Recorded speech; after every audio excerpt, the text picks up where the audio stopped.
If he was to stay in Krakow with his father, Karol had to find a job deemed essential by the new German authorities. In September 1940, he got his first real taste of hard labor. Through friends, he secured work in a limestone quarry, which produced raw materials for use in explosives. It was very tough. He had to walk to work. He only had wooden clogs. He had a long way to walk. The shifts were long.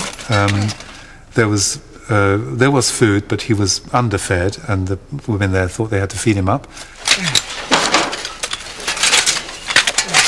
It was tough work, and it gave him, I think, a sense of closeness to workers, people who work with their hands as opposed to their brains, which I think was something that carried through right to his papers, in that he was rather proud of, in a funny sort of way. Every day I mix with people who do heavy work. They know I am a student, but they are never unkind to me. In spending time with them, I have come to know how they live, their families, their interests, their human worth, and their inner dignity.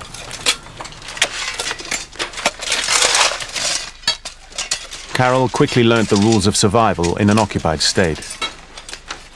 It was a criminal offence under Nazi law to trade on the black market. But it was something he had to do to get extra food for his sick father. What can you give him for them? Some meat.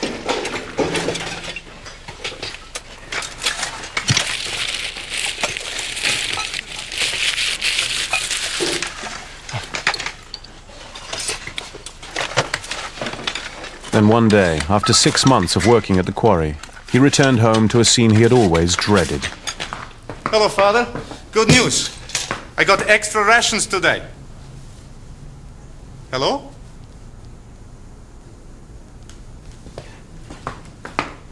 Father?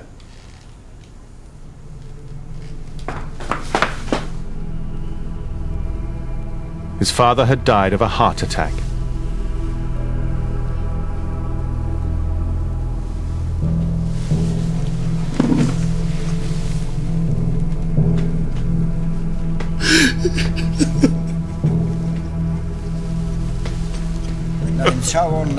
Karol spent the whole night with his dead father's body. He kept repeating the words, "I wasn't there when my mother died.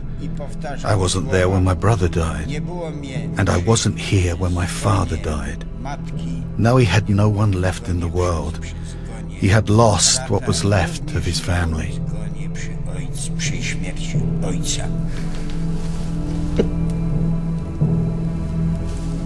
Once he was gone, I never felt so alone. At the age of 20, I had already lost all the people I loved.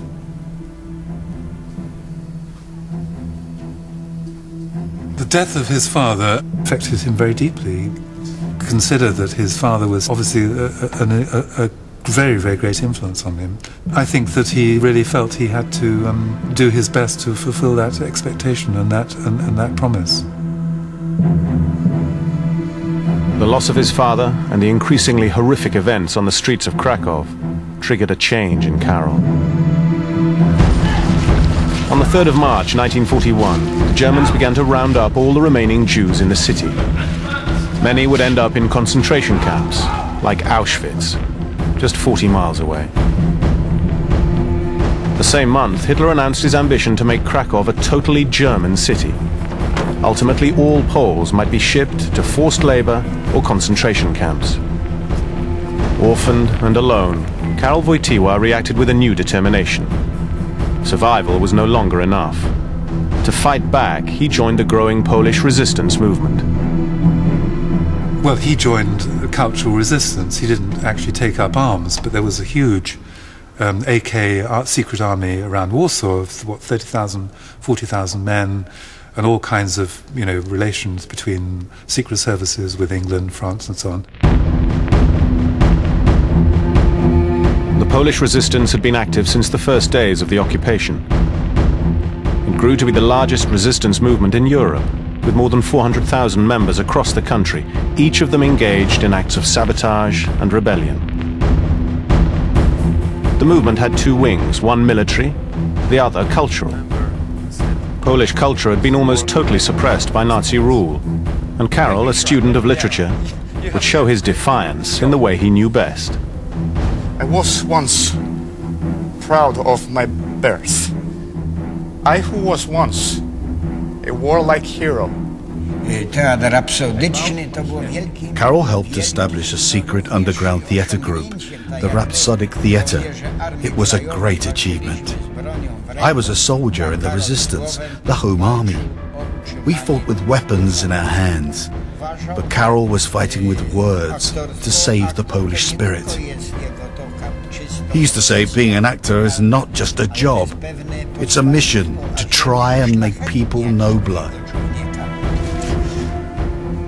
The group met wherever it could, in cellars and attics. Members rehearsed and performed in secret to audiences recruited by word of mouth. The evil example I had set my... One actress in this underground movement was Halina Kwiatkowska. She had known Karol since they were at school. The Rhapsodic Theatre was devoted to the great works of Polish literature. These were dangerous times, but we felt as if our arms had wings. We weren't afraid. Our friends fought with rifles, but we were fighting Poland's enemy with forbidden words. Example I had set my countrymen. That invitation to treason I must redeem by setting a good example, by blood. To Karol Wojtyla, theatre is a deeply, deeply serious business, and it would have made complete sense to him to think that staging secret plays was a genuine way of expressing your resistance to the regime you were in, because you were saying we're still Polish. You were making a statement about your national spirit by doing that. And I think he always thought of the theatre as almost a sort of spiritual thing, not in any way trivial. An actor is not a clown, but an activist fulfilling a mission. I say let theatre be a church where the national spirit will flourish. I bowed my head. Natomiast jeśli chodzi o... Karol was a great actor. He was by far the most talented member of the group. He was wonderfully gifted. Bardzo uzdolniony. He began to take huge risks, spreading the word about secret performances wherever he could, right under the eyes of the Germans. We had to be very careful and had to keep everything totally secret, because what we were doing was illegal and dangerous. The less you knew, the better.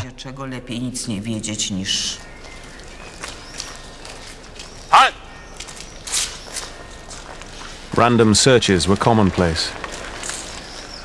Ausweis bitte. Wohin gehen Sie? To work. Schnell Ihre Papiere. A single copy of a banned book or the script of an outlawed play could have incriminated the whole group, with devastating consequences. Name? Karol Wojtyla. Already, 750,000 Poles had been sent to forced labor in Germany. Sie können gehen.